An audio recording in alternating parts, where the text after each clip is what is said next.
বিগত কয়েকদিন থেকে দেখতে পাই আর যে শিক্ষকরা গভর্নমেন্ট স্কুলের যারা শিক্ষক আছে ওনারা ঘরে ঘরে এসে ভোটারকে খুঁজছেন, ভোটার কই আছে।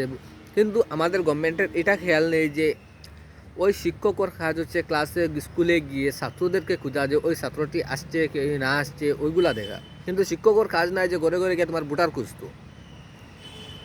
এই কাজটা কে করা? এখানে গভর্নমেন্টে পারে না অন্য মানুষ নিযুক্তি করার লাগে যে ভোটার লিস্টে SR verification voter list voter খোঁজার লাগিয়া। যদি ভোটার এসআরের লাগিও টিচার ঘরের জিএটে কাইলেও টিচার সব কাজে তার টিচারেরও টেকা লাগছে না, খালি টিচারে গিয়া করতো।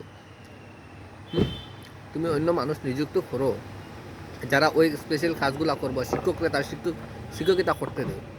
শিক্ষকর কাজ হচ্ছে বাচ্চারা পড়ানি, বাচ্চারা মানুষ করা, ওটাই তার কাজ শিক্ষকের। কারণ শিক্ষকর কাজ না যে ঘরে ঘরে গিয়ে তোমার লাগে তোমার ভোটার খুঁজাইতো। অত যদি তোমার দরকার হয় ভোটার খুঁজে আলাদা মানুষ নিয়োগ করো না।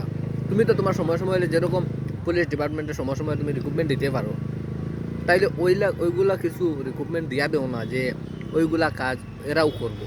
যেমন তোমার পড়তে হবে জিওটেক আছে, এরপরে বহুত কিছু আছে যেগুলো সার্ভে সবসময় করতে লাগে। তাহলে আলোক মানুষ নিয়োগ করো না। কেন টিচাররা তোমার যেহেতু কেন টিচারের কাজ নেই ওইগুলা গিয়ে খোঁজা নেই বা ওইগুলা ভেরিফিকেশন করার টিচারের কাজ নেই। টিচারের কাজ হয়েছে স্কুলে যাইতো গিয়ে বাচ্চারা পড়াইতো, বাচ্চারা ভবিষ্যতে শিক্ষা দিত যে আগে কেমনে যাইতে লাগে বালা একটা মানুষ বানাইয়া দিত। টিচারের কাজ নাই যে ঘুরে ঘুরে গিয়ে ভোটার খুঁজতো আর তোমার লাগে কাজ করতো। এই ক্ষতিটা কারো ক্ষতিটা আমরা নর্মাল যারা মানুষ আছি এরার ছেলে মেয়ের ভাই বোন বাতি এরারও তো লস হয়। আলটিমেট লসটা তো আমরারই। এই গভর্নমেন্টের লস তো করে আমরা। গভর্নমেন্টে যদি চাইতো যে এরা লস না করিয়া কাজটা কেমনে করা যায়, তাহলে হে আলোক মানুষ নিযুক্ত করতে পারতো। কিন্তু আলোক মানুষ নিযুক্ত করছে না, না করে টিচারের ওই কাজ করার।